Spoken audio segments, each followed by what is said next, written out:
मऊगंज जिला तब बन गया पर का जिला बनब के मतलब सिर्फ कागजी कार्रवाई है। और मऊगंज नगर परिषद के वार्ड क्रमांक 3, 4, 6 और 8 के जौन तस्वीर सामने आई है वो देख के तोहार रूह कांप जाई। यहाँ के हालात ऐसा है जैसे मनई नरक में रहत हो।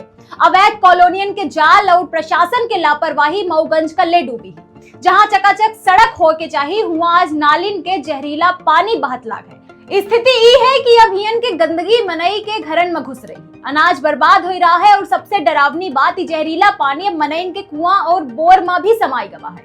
गर्मी में जहां मनई बूंद बूंद पानी खातिर तरसत है वहाँ मऊगंज के सड़क में नाली के करिया पानी तालाब जैसन बह रहा है। आपके मोहल्ले में यहाँ आसपास के बोरों में तो क्या उस समस्या से आप लोग भी प्रभावित हैं? कब से लगभग ये 3-4 महीने हुए। उसकी वजह नाली बन रही है जी, उस समय नाली बनी है और अवरुद्ध है जी, उसकी वजह से बोर का पानी तो पानी मतलब आप लोग बोर का इस्तेमाल करना बंद कर दिया? बंद है 3 माह से। 3 माह से। अब ये सरकारी बोर का सहारा जी, ये सप्लाई वाला जो आता है वो उससे और तो लगभग सभी प्रभावित हैं। जी बिल्कुल, पूरा इधर का पूरा वार्ड है, पूरा वार्ड प्रभावित है। हो गया करे गुजारा कर रहे हैं हम लोग की जमीन है तो कुछ नहीं सकते उस और ना ही कोई दूसरी व्यवस्था हो सकती है। बस यहीं पानी और ये रोड से निकल सब है, सब लोग इसी गंदते जाते रहते हैं। बढ़िया भी ठहर हैं, मच्छर इतना ज्यादा है लोगों को जीना हराम है। अब खिड़की दरवाजा बड़े हो सारा दिन कैसे काम चले, खोलो तो मच्छर ही मच्छर जाते हैं। सांप बिच्छू पूरे रोड में दौड़ते रहते साथ के समय, हम लोग परेशान हो जाते हैं। बीमारियां बहुत बढ़ती पर फिर अब क्या करें, हम लोग दूसरे की जमीन कुछ कर नहीं सकते ना। और सरकार को ध्यान कलेक्टर महोदय से है इसका निरीक्षण किया जाए। आप लोगों ने दिया है कभी? आवेदन तय दिए थे, कोई कार्रवाई नहीं। आप कहें तो आपको दिखाते हैं। ये कब से हालात? आज ये 3 साल से है। पूरा उधर का पूरा पानी का इधर आता है, यहाँ जमा है, इकट्ठा है। इसकी सूचना कलेक्टर महोदय, सीएमओ के और नगर पालिका के जो अध्यक्ष हैं उनको दिए, लेकिन कोई कार्यवाही नहीं। आज देख करके आते हैं, हो गया इतना काम यहाँ हो रहा है। बड़ी समस्या, बहुत समस्या है। और बरसात में तो पूरे यहाँ रेला चलता है। अभी ये गर्मी के कारण सूख गया है, यहाँ रोड में पूरा नाली पूरा पानी बहता है। बच्चे आने जाने में, स्कूल के बच्चे आते हैं, छोटे छोटे बच्चे, उनको जाने दिक्कत होती है। यही लोग जानते हैं जो रह रहे हैं लोग यहाँ। शासन क्या आसन देता है? शासन कुछ आते हैं करके चले जाते हैं। ऑनलाइन शिकायत किए, वो फिर दबाव बना करके उसको कटिए। आज तक कोई कार्यवाही इसमें नहीं। कब किया था आपने ऑनलाइन? पिछले किए थे, हाँ, दबाव बना करके उसको दिए, कोई कार्यवाही नहीं हुई। जी बहुत हालत बहुत ही खराब है। मान लीजिए गर्मी का मौसम है, समय मच्छर इतने ज्यादा है कि इतनी गर्मी पड़ रही है, मच्छरदानी की नहीं सो सकते, बाहर बैठ नहीं सकते, मच्छर इतने ज्यादा है। अब रात में तो इससे डबल क्या बोलूं, बस तो पूरे सांप रोड पे घूमते हैं। और मैंने वीडियो भी बना लिया था कि लोगों को आते डर लगता है यहाँ पे, क्योंकि पानी भर जाता, मछली रहती है, मछली खाने के लिए सांप हैं रोड पे, बहुत दिक्कत होती है। पानी पीने तो अब हो गया इतना गंदा है तो पी सकते, इसमें बीमारियां बहुत हो रही है, जैसे पेट की समस्या, सब बीमारियां ये पानी से है, क्योंकि इतना गंदा पानी भरा है। तो हो गया मजबूरी बस पी के, इसका कोई समाधान हो ही नहीं रहा है।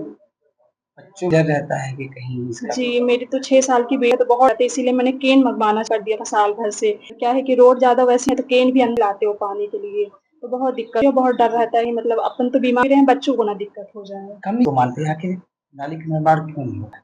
समस्या कहाँ? जी नाली का निर्माण कई बार तो मतलब पिछले साल भी नालने का था, पता नहीं किसी से नहीं बन पा रहा है, या तो फिर नाली नहीं बन रही तो किसी पर्सनल प्लॉट है तो अपना वही देखे प्लॉटिंग का क्या है, या तो फिर पानी निकल जाए। प्रशासन को प्लॉटिंग के पहले तो इस पर ध्यान देना चाहिए, नाली और रोड की। जी जी वार्ड वासी कहा थे कि कितना बार गुहार लगाएला सीएम हेल्पलाइन में शिकायत की पर कौनो अधिकारी झांके तक नहीं आए।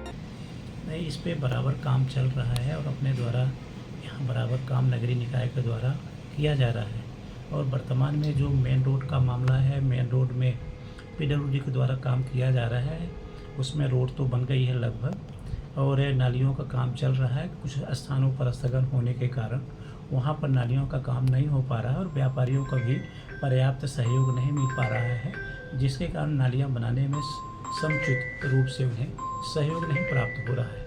क्योंकि व्यापार का समय चल रहा है और व्यापारी ये बराबर कह रहे हैं कि नहीं अभी हमारा व्यापार है, रुक लिया जाए, और आने वाले समय में 1 महीने बाद जैसे ही बरसात आएगी वैसे ही अपनी भयावह स्थिति होगी। लेकिन उससे निपटने के लिए शासन प्रशासन से बराबर हम लोग सहयोग की बात कर रहे हैं। माननीय कलेक्टर साहब से भी इस मुद्दे पे बात हुई थी, उन्होंने भी कहा था कि नहीं हम समय देंगे, और एक दिन हो सकता है कि इस बीच में अगर समय उनकी निकलती है तो निश्चित रूप से उनके साथ आदमी में घूम करके चर्चा करके जैसा भी होगा उसका निदान किया जाएगा। नगर परिषद अध्यक्ष कहत है कि प्रशासन और व्यापारी सहयोग नहीं करत लागे तक कलेक्टर साहब अब कार्रवाई के भरोसा दिए पर सवाल यह है कि आखिर कब तक का मऊगंज के जनता ऐसा नहीं जहर पानी पिए का मजबूर रही। चाहे वो पानी के जो है जल जीवन मिशन के तहत हो, कहीं ना कहीं काम में अवरुद्ध आ रहा है। इस तरह के मामलों को लेकर प्रशासन किस तरह से न्यायालय में जो मामले विचाराधीन है, हम लगातार ओआईसीओ की नियुक्ति कर रहे हैं, प्रभारी अधिकारी उसमें बना रहे हैं। प्रभारी अधिकारी और जो शासकीय अधिवक्ता हमारे हैं वो लगातार अपना पक्ष न्यायालय में रख रहे हैं। और कहीं कुछ ऐसा होता है तो हमारी मॉनिटरिंग सेल की जो बैठक होती है हर महीने, उसमें भी हम पॉइंट रखते हैं कि कब बिना गवर्नमेंट पक्ष को सुने, शासन पक्ष को बिना सुने इस तरह से स्टे वहाँ ना दीजिए। और जहाँ भी स्टे वगैरह भी हुए तो वो निश्चित रूप से अगली पेशी में वो स्टे बैकेट हो गए हैं और हम उसमें कार्रवाई कर रहे हैं। गर्मी का मौसम है, बरसात का मौसम आने वाला है, उसको लेकर जो है जिस तरह से नाली में जमाव की स्थिति है, पूरे कचरे से भरी हुई है, कई वार्डों में ऐसी स्थिति देखने को मिली। उसके साथ ही जो पानी की सप्लाई है उसमें कहीं ना कहीं वो नाली की उस चपेट में आने की वजह से जो पानी है वो दूषित। नहीं, ऐसी मुझे वार्ड नंबर 6 में एक शिकायत मिली थी, तो हमने तत्काल सीएमओ जो हमारे अभी आए हैं नए यहाँ पे, उनको और उनकी पूरी वाटर सप्लाई टीम को हमने भेजा था और वो निराकरण उसका हुआ है। और कहीं भी ऐसा कोई संज्ञान में आता है हम उसको लगातार कार्रवाई करते हैं। विकास के नाम पर ही अव्यवस्था के विस्फोट आखिर कब रुकी? मऊगंज की गंभीर समस्या पर हमारे सबके नजर बनी रही। देखत रही हमरे साथ विंध्य फर्स्ट।